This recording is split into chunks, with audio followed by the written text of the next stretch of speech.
Sure did. That's why I recruited him. I don't know why y'all think we recruit people that we don't think can play.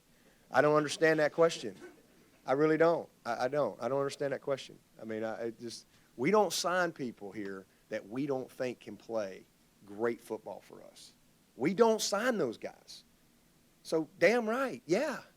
That's why we signed him, because we thought he could be a great player at Clemson and would have committed him a long time earlier if it hadn't have been for all the ridiculous narrative in the recruiting world of we're only going to offer this guy to get some other player. I don't operate that way. Those guys can go other places. Right? We don't operate that way here. All right? We evaluate and we recruit the guys that we think fit our program, and we don't care if they have 0 offers or 1,000 offers. Sometimes we have guys that got 1,000,000 offers, and we watch the tape and we go, we must be crazy. We ain't going on him. Or we get to know who the person wearing the helmet is, and we go, no, we ain't taking him. Vice versa, we see guys. I go watch a basketball game at Dorman High School to see Sharon Peak, and I'm going, dang, who's this point guard? And I got Coach Gutshaw going, well, that's the best football player I got on the team. I'm like, really? Well, we need to watch this guy a little bit. You know, he played corner, played receiver, played running back, played quarterback. He was the best football player on the team. Adam Humphreys was his name. I don't think he had any offers. So we offered the guy, well, we're only offering him to get Sharon Peak. No. We want Adam Humphreys. You know, it's so, yes, we don't offer scholarships to people that we don't think bring something to the table and are eventually going to be good players. Now, sometimes we miss.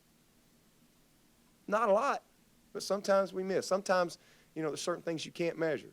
Sometimes it's when a guy gets here, he just, you know, doesn't stay focused, not quite as committed as he needs to be.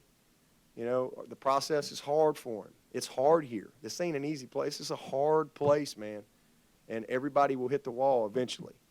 But, man, when we saw Ryan Carter and we really watched the tape, our response was, this kid's a baller.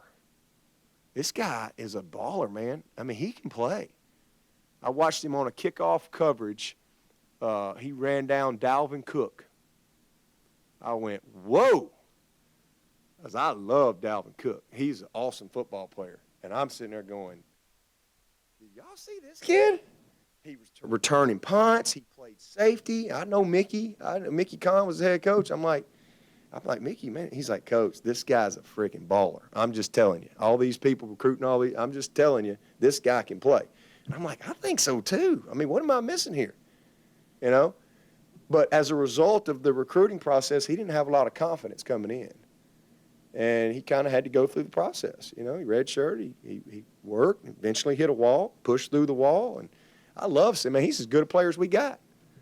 I tell the pro scouts that too. He's not very sexy. He's not going to walk up and you go, oh, wow, man, you must be the starting corner at Clemson. You're never going to think that about him. But put the pads on and you'll notice him. He's kind of a Grady Jarrett kind of a guy. He's just a football player, man. He is a football player, instinctive, smart, fast, tough, tackler, great ball skill guy, and now he's got the great football intelligence to go with it. He's got great experience. So,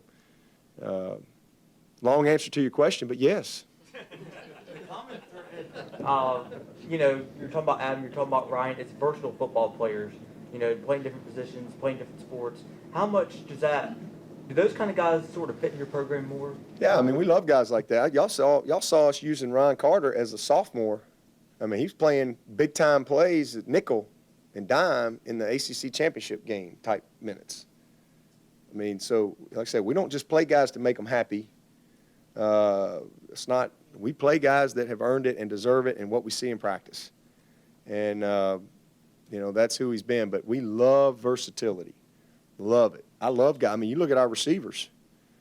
I mean, Ray played running back. He's got the toughness of a running back. Dion played quarterback.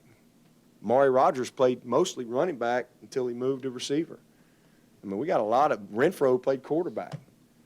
Denzel Johnson, who's going to be a great player here, battled through injuries and this and that. Denzel played receiver, that's one of the reasons we took Denzel Johnson. Nobody recruited him. But if he'll hang, he's kind of that Ryan Carter. If he'll hang in there, he'll be that fifth-year senior. Everybody's going to be going, hey, did you see Denzel Johnson turn out to be a good player like that? I'm going to say, yep. We love guys that bring that versatility, high IQ football players. You know, Isaiah Simmons, there's a lot you can do with that guy. Kayvon, a lot you can do with that guy. So love versatility anytime we can get it. Same thing in our offensive line. Look at all of our linemen. You need Taylor Hearn to go play left tackle? Okay, here you go. You need to play guard? Okay, here you go. We do that with all those guys, just a lot of versatility. And so we try to recruit as much of that as we can. Sometimes you just, Crowder's a guard. That's just what he is, And if you're just going to be one thing, you better be a good one thing. Otherwise, you limit your opportunity. But he's special at what he does. But we mostly try to get guys that bring a lot of versatility to the table.